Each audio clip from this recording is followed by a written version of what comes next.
Hi, I'm Benjamin Payne. At the K-12 Education Office at Hillsdale College, we support school founding groups and their efforts to start classical schools across the country. Finding the right leader is one of the first and most important steps to building a successful school. While we do consider experience in education, we seek candidates who exhibit unwavering personal integrity, honesty, courage, and servant-hearted leadership. Perhaps that's you. If you're looking to engage in fulfilling, impactful, and challenging work protecting our nation's future and building up the next generation of virtuous citizens, we'd love to hear from you. I'm looking for strong school leaders right now. Learn more about how you can make a difference at hillsdale.edu/leader. hillsdale.edu/LEADER. That's hillsdale.edu/leader.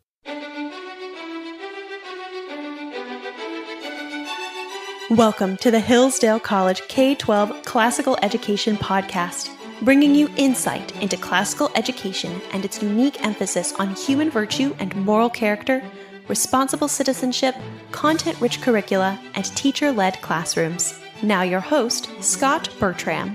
Thanks for listening. The Hillsdale College K-12 Classical Education Podcast is part of the Hillsdale College Podcast Network. More episodes at podcast.hillsdale.edu or wherever you find your audio. You also can find more information on topics and ideas discussed on this show at our website, k12.hillsdale.edu.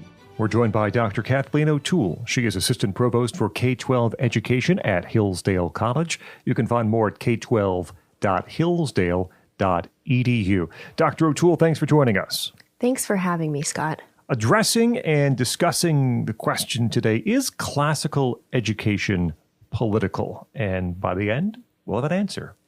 I wanted to begin by asking about classical education schools, and perhaps you can speak directly to the Hillsdale Classical Education Schools. If we were to poke our heads in, if we were to stop by at a random date, would it appear to an observer to be a political place? Interesting question. If the school appears to an observer to be a political place in the sense of partisan, then that place is doing something wrong. Classical education, rightly understood, we think here at Hillsdale, has deeper and higher aims than the political controversies of the day. Teachers in our schools are commonly up here in the summer, and one of the things that we always talk about is how little time there is with a student, even in the K through 12 years. It's 13 years, and the curriculum is packed with things that a student needs to know in order to be an educated person, be ready for a life of virtue and happiness. If we take up those precious 13 years by talking about temporary political controversies, we're doing those students a disservice, because the controversies will be different by the time they're ready to think for themselves and take action for themselves. And so we should never be narrowly partisan, narrowly political activist when educating young people. How would you describe, or how should we think about this difference between the partisan and the political when it comes to education? Yeah, it's a very good question. Partisan means taking a side and advocating or fighting for the purposes of that side because it is that side. A partisan or an activist is not in a position of learning or thinking or reflecting. It's someone who's already made up his or her mind and is taking action based on that. And that's not the disposition of a learner. There is a place for having decided and fighting for the side that you are on, but that's the province of someone who's equipped to decide, someone who's been educated in the principles by which one would decide. And that education takes time, it takes development, and most young adults who I know are eager to debate and eager to fight and eager to take a stand, but they haven't yet learned why their opinions are their opinions, what the difference between their opinions and actual knowledge is. And most of them need to just temper themselves and think through the reasons why they believe what they believe. And so that's the kind of activity that goes on in a school. There's deliberation, there's discussion, but it's never a fight or a debate. It's a seminar discussion in which conversation leads to disagreement, friendly disagreement, which leads to either discarding your old opinion or sticking with it because you believe that you're confirmed now in your original opinion. And it's really essential to protect that activity. And I fear sometimes that in the politicization of American schools, we're preventing people from learning how to actually talk with each other and how to persuade others of what they believe. There might be this idea, this perception that the liberal arts and classical education is somehow divorced from what's happening on the ground, that it's up and in the clouds and it exists apart from everything else we do. But that's not true. It has to live in our world and in our structure. How does classical education sort of reconcile those things?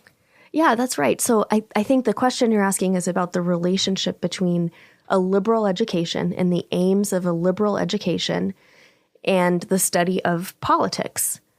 Aristotle said that we are political animals. It's something fundamental about our nature. And other animals, most of them do not have that communal way in which they live, and they must live in order to reach their end or their happiness. But we do. And the distinctive thing about us, he says, is that we have reason, and a sign that we have reason is that we have speech. And that speech is at its highest when it's in discussion with other people, and it puts us in discussion with other people about matters of right and wrong, just and unjust. In other words, those are topics which require our attention. They are obviously important to us. And we are best, in most cases, able to figure those questions out, venture an educated opinion, a right opinion on those questions in discussion with others. At the same time, we need the political community for our living well. If we're alone or with a small group of people, we're focused on our daily needs. But we're here in civil society, living with each other, and I didn't have to figure out how to make shoes this morning. I could just put them on and then go about my business. And I can think about bigger and more important things than making shoes. And that's a luxury, right? Shoes are important. It's nice not to have to make them yourself. Yes. And so our political community gives us the opportunity to think about the higher things and to live well. If the political community is rightly ordered, and a big part of Aristotle's Politics is a discussion of what that right ordering ought to look like. Now, there are many types of political communities or regimes, and some of them are just, some of them are unjust. And a quick look at the countries of the world today indicates that some of them are well-functioning, others are not. Aristotle's point is that if you are in a country, if you are in a regime that has a right understanding of justice, or some understanding of justice that approaches justice simply, then that is going to be good for you as a human being and good for your individual happiness. At the same time, if you're in a corrupt regime, in a regime that does not have a correct understanding of justice, then that will be bad for you, and it will be very difficult for you to pursue happiness in your life. So we're political animals, meaning we reach our end in political communities. We are meant to be with each other in conversation about good and bad, just and unjust, but also the structure of that community, the way in which it is ordered, and the way in and its ideas of the ends of the individual human life is profoundly important on us. And so therefore, it's appropriate for us as human beings and necessary for us as human beings to receive an education which equips us to think about those ends. And I think sometimes today that is it's a strange thing. It's a strange thing to think that you are not completely in charge of your life, that massive things about the way in which you live and the things you think were determined by forces outside of you and still are determined by forces outside of you. And while it is possible to become a liberally educated person who is capable of thinking freely. Liberal in that sense means free, thinking freely and choosing well. It takes questioning, and it takes an attitude of independence. So those are the aims of liberal education: questioning and independence, and choosing one's course for oneself freely. In a regime that promotes a just conception of human nature, we can pursue a liberal education. Mm-hmm. But in a regime that does not, we cannot. I think about some of the works that we read in the curriculum, which help students think about this concept of the regime shaping us and forming us. One of the most exciting books that I read when I was growing up was 1984. Mm-hmm. And it's a powerful book.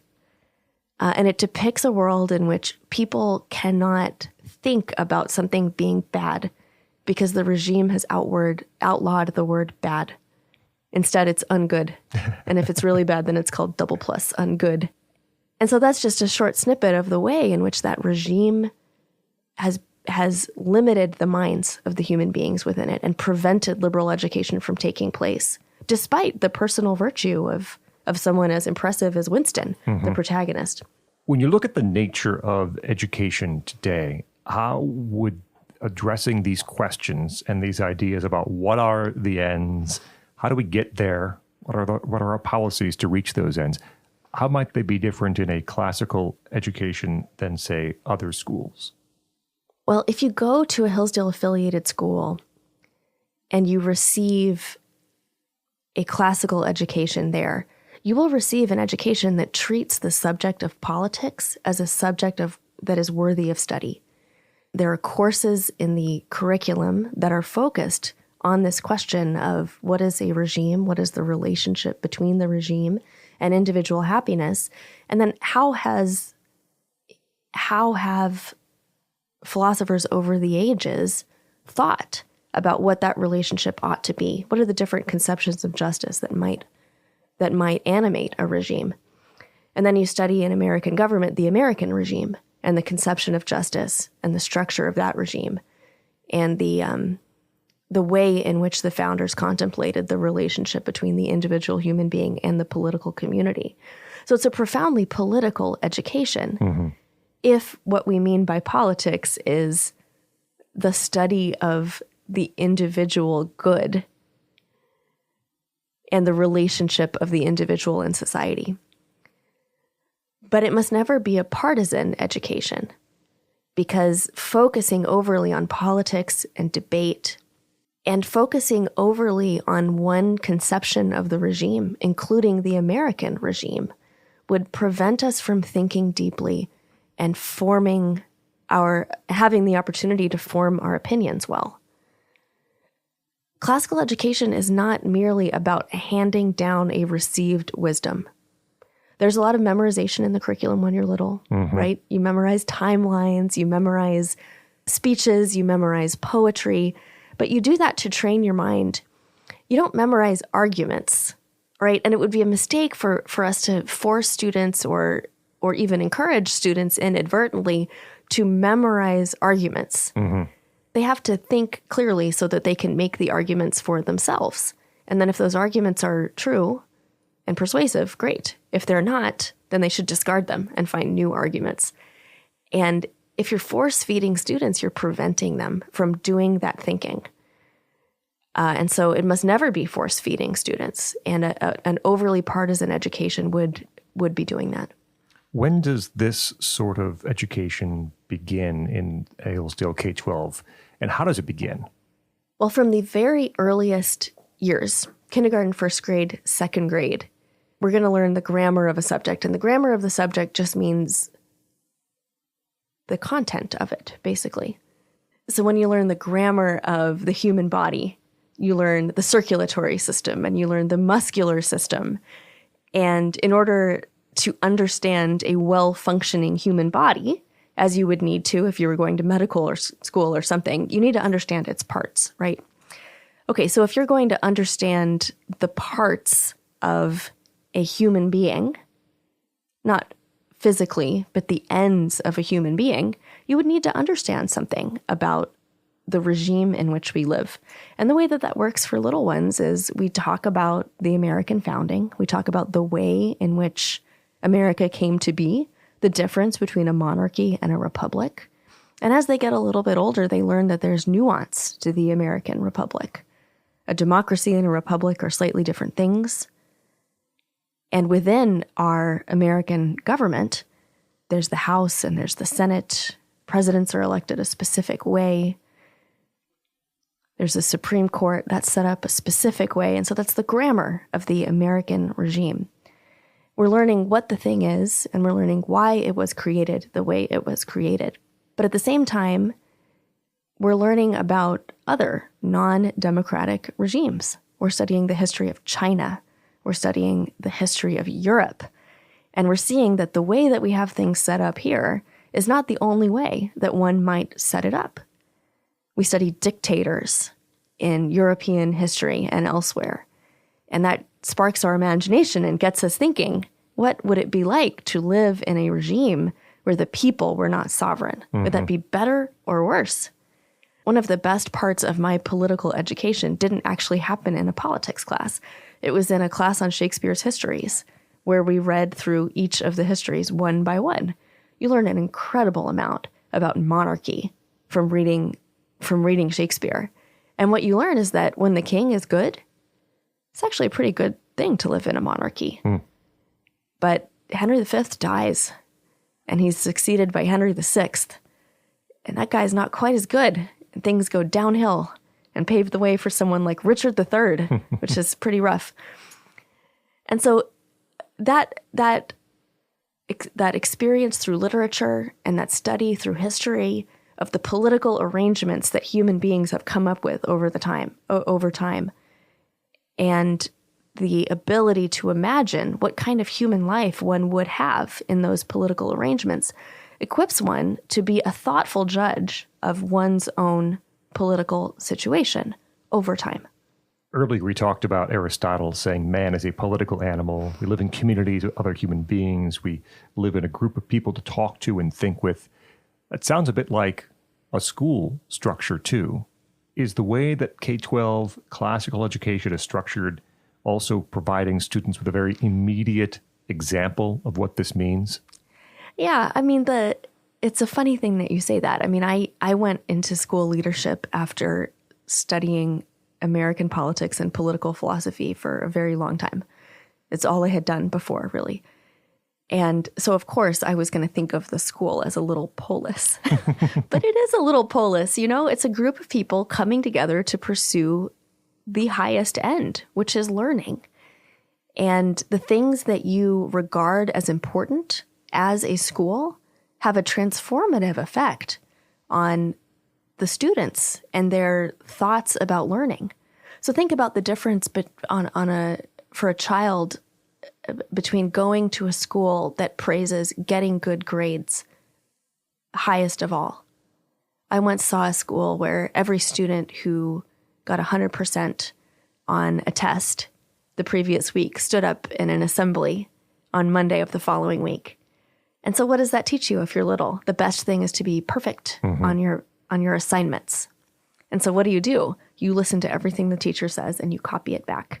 And you work yourself to the bone and you don't venture answers unless you're 100% positive. You know, think about that versus a school or a teacher that praises you for having figured something important out or having raised an excellent question and then listened thoughtfully while others ventured to answer it.